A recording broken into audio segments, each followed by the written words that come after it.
प्यारे दोस्तों, अस्सलाम वालेकुम। आप देख रहे हैं इरफानी नेटवर्क यूट्यूब चैनल और मैं हूं मोहम्मद इरफान, झारखंड। दोस्तों, बड़ी जानकारी के साथ आप लोगों के लिए एक बार फिर से हम हाजिर हैं। प्यारे दोस्तों, आज का वीडियो फिर से मुहर्रम पे होने वाला है। चूँकि दोस्तों मुहर्रम पर अभी छिड़ा है घमासान।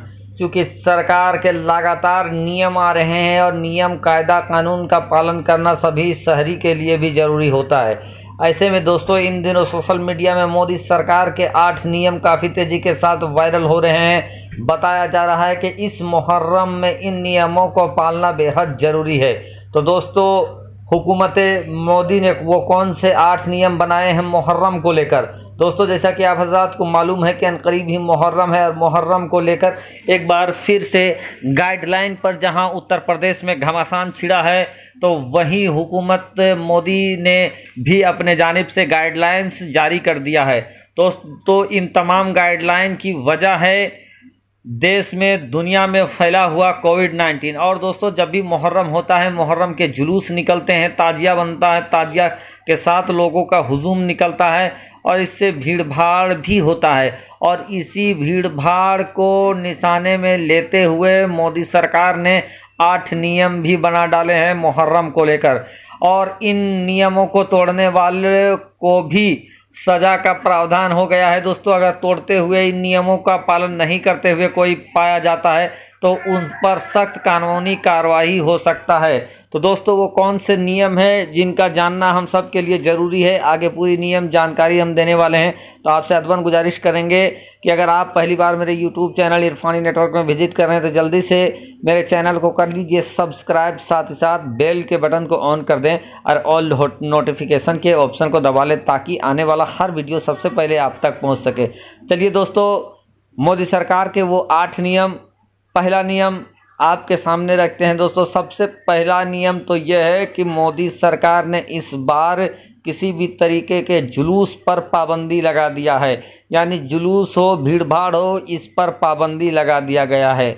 आगे बढ़ते हैं दोस्तों दूसरे नियम के ऊपर। तो दोस्तों, दूसरा नियम यह है कि सार्वजनिक स्थलों पर आप अस्त्र शस्त्र का आप प्रयोग नहीं कर सकते हैं। जी हाँ दोस्तों, जो तलवार फरसा जो होता है, जिसके द्वारा खेल वगैरह होता है, तो ऐसे में सार्वजनिक जगहों पर इन तमाम चीज़ों का प्रदर्शन करने पर पाबंदी लगा दी गई है। दोस्तों, आगे तीसरे नियम के ऊपर हम बात करेंगे। तो तीसरा नियम और अहम नियम जो वो है दोस्तों, वो ताजिए के ऊपर। ताजिए के ऊपर भी एक तरीके का रोक है, चूँकि ताजिया बनाने पर भी पाबंदी लगा दी गई है। चूँकि ताजिया बनाने के बाद ही जुलूस निकलता है और उससे भीड़ भाड़ उत्पन्न होता है।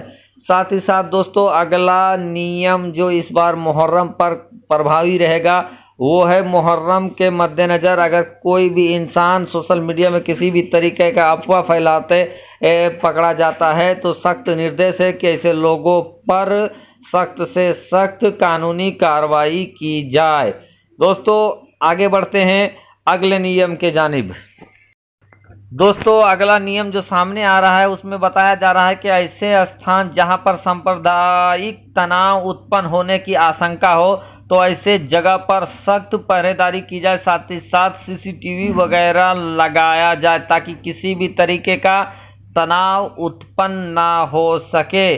दोस्तों, इन तमाम चीज़ों का ये कारण बताया जा रहा है कि इससे देश का जो आपसी माहौल हो वो ना बिगड़े, इसीलिए निर्देश दिया गया है कि तनाव उत्पन्न ना हो, इसीलिए कैमरा वगैरह उन संवैधानिक स्थलों पर लगाया जाए।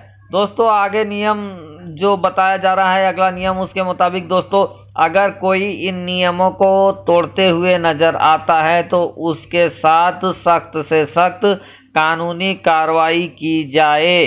दोस्तों, आगे हम बढ़ते हैं। हुकूमत की जानिब से एक बार फिर से दोस्तों मुसलमानों के जो धर्म गुरु हैं उनसे निवेदन किया गया है कि मुसलमानों को अपील की जाए कि कोविड-19 के मद्देनज़र वो मुसलमानों से यह आग्रह करें कि वो अपने अपने घरों में ही रहे, बाहर भीड़ भाड़ में ना जाएं। चूँकि इस समय भी थर्ड वेव का खतरा लगातार बना हुआ है।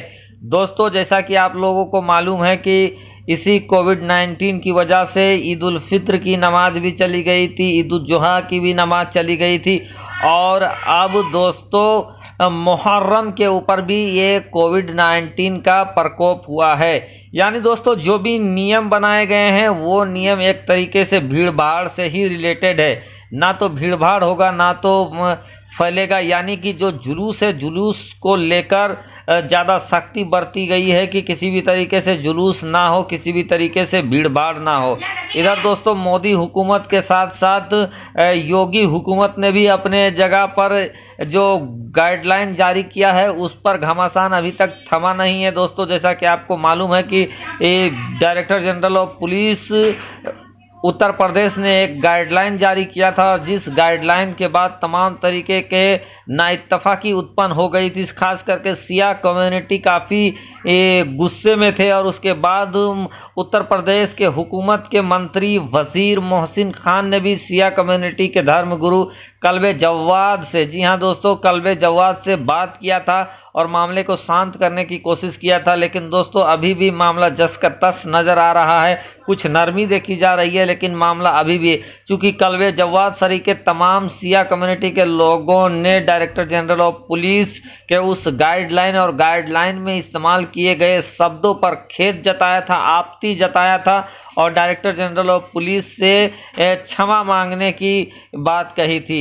इधर दोस्तों बहुत सारे ऐसे सिया धर्मगुरु थे जिन्होंने ये कहा था कि मुख्यमंत्री योगी आदित्यनाथ के नाम पर एक मेमोरेंडम भेजा जाए, हर जिले से मेमोरेंडम भेजा जाए। साथ ही साथ पीस कमेटी के ऊपर जो पीस कमेटी जो बुलाया जाता है मुहर्रम में, इसमें कोई भी सिया या मुसलमान शामिल ना हो, ऐसी अपील सिया कम्युनिटी के द्वारा किया गया था।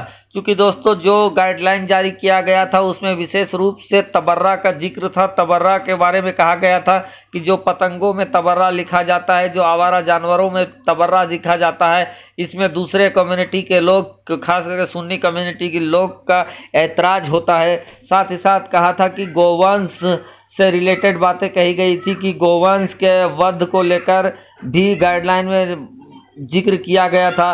साथ ही साथ यौन शोषण के बारे में भी जिक्र किया गया था।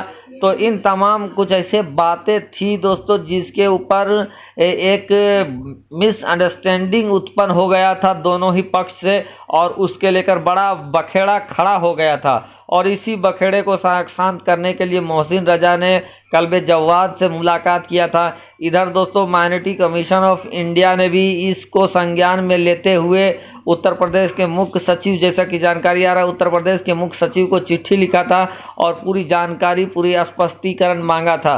तो दोस्तों मुहर्रम से पहले बड़ा बवाल गाइडलाइन और नियमों को लेकर सामने आ गया है। लेकिन दोस्तों मैं यही कहूँगा कि जान की हिफाजत करें।